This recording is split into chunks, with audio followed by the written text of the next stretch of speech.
Hamınızı xoş gördük. Bugün nənəmin mətbəxində şokoladlı kekslər hazırlayıram, mini kekslər.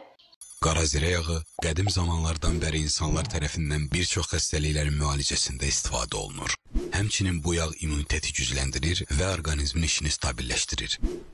Bu yağı həm böyüklər, həm də uşaqlar profilaktik məqsədlə il boyu istifadə edə bilərlər.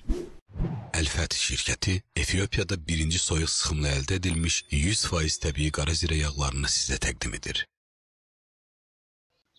Keks üçün bizə nə lazımdır? Bir pors keks hazırlayıram. Artırıb azalda da bilərsiniz. Yəni ərzaqlar əgər sizə çox görünürsə biraz azalda bilərsiniz və yaxud çox hazırlayacaqsınızsa 2 dəfə, 3 dəfə artıra bilərsiniz. 250 qram marqarindən hazırlayıram. 1 stəkan yarım şəkər tozu lazımdır bizə. 1 stəkan qatıq, 4 ədəd yumurta, 1-2 çimdik duz atırıq bərəkəti üçün. 1 xörək qaşığı qabartma tozu. Qabartma tozu mən evdə hazırlanmış olduğuna görə 1 xörək qaşığı götürürəm. Qabartma tozunun hazırlanması kanalımızda var. Əgər paket istifadə edəcəksinizsə 1 paket və onun yarısını istifadə edə bilərsiniz. 1 paket, 1 çay qaşığı qabartma tozudur. Kakao lazımdır bizə, tünd rəngli kakaodan istifadə edirəm 2 xörək qaşığı və 1 paket vanil ətirləndirmək üçün. Marketlərdə damla şokoladlar satılır belə çəki ilə və yaxud da əgər yoxdursa elə plitka şokoladdan da istifadə edə bilərsiniz.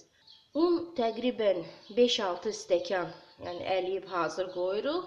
Əgər lazım olarsa 1 stəkan da əlavə edə bilərsiniz və yaxud lazım deyilsə indi qatılığını sizə göstərəcəyəm. Təbii ki, unlar fərqlidir, fərqli tutumluluq xassəsi var unun. Yağlar da həmçinin ola bilər ki, bir yağ çox un götürür. Yumurtanın böyük-kiçikliyindən asılı olaraq unun həcmi dəyişir. Qatığı qaba boşaldırıq. Üzərinə əritdiyimiz yağı, yumurtanı çalıb qatırıq.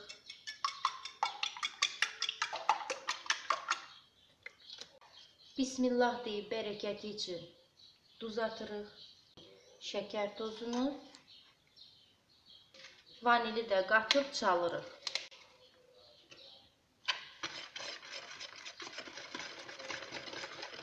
Kakaonu undan əvvəl qatıram ki, içərisində topa halında qalmasın, mütləq eləmək lazımdır.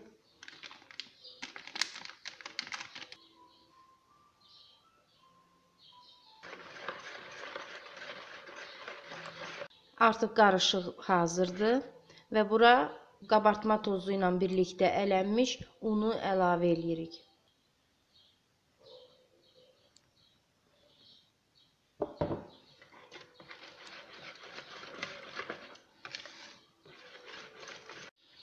Artıq xəmirimiz hazırdır. Gördüyünüz kimi xəmir belə bir qatılıqda olmalıdır. 6 stəkan un eləmişdim. Onun tam 5 stəkan yarımı xəmirə işləndi və belə bir qatılıqda olmalıdır. Xəmir duru olarsa içi yaxşı bişmir. Qatı olarsa keksimiz bərk düşür. Ona görə də onun belə qatılığını tutturmaq lazımdır. Gördüyünüz kimi xama qatılığında olmalıdır. Sobanın listinə keks bişirəcəyimiz formaları düzürük və içərisinə marketlərdə belə yağlı kağızlar satılır. Onlardan istifadə edirəm. Əgər yoxdursa içərisinə biraz duru yağ da çəkə bilərsiniz.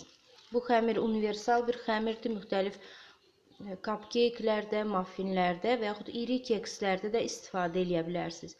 Forma yoxdursa bunu elə böyük bir qabda da hazırlayıb doğraya bilərsiniz. Xəmiri formalara doldururuq. Damla şokoladı xəmirə qatmıram. Çünki xəmirə qatdıqda şokoladlar ağır olduğu üçün keksin dibinə çökürlər. Ona görə də üzərindən qoyub içərisinə batırırıq.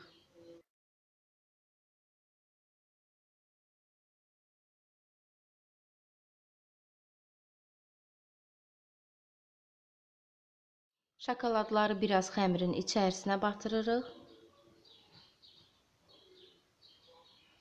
İsti dəydikcə əriyib xəmirə qarışacaq. Keksləri 170 dərəcə əvvəlcədən qızdırılmış sobada bişiririk. Artıq şokoladlı kekslərimiz hazırdır. Tam soyuduqdan sonra formadan çıxardırıq. Göründüyü kimi çox yumuşaqdır və içərisi də çox yaxşı bişib. Kakaolu sevməyənlər xəmiri sadə də hazırlayıb üzərinə şokolad əlavə edə bilərsiniz. Bugünlük bu qədər. Videonu bəyəndinizsə like edin. Kanalı izləməyi unutmayın. Sağ olun.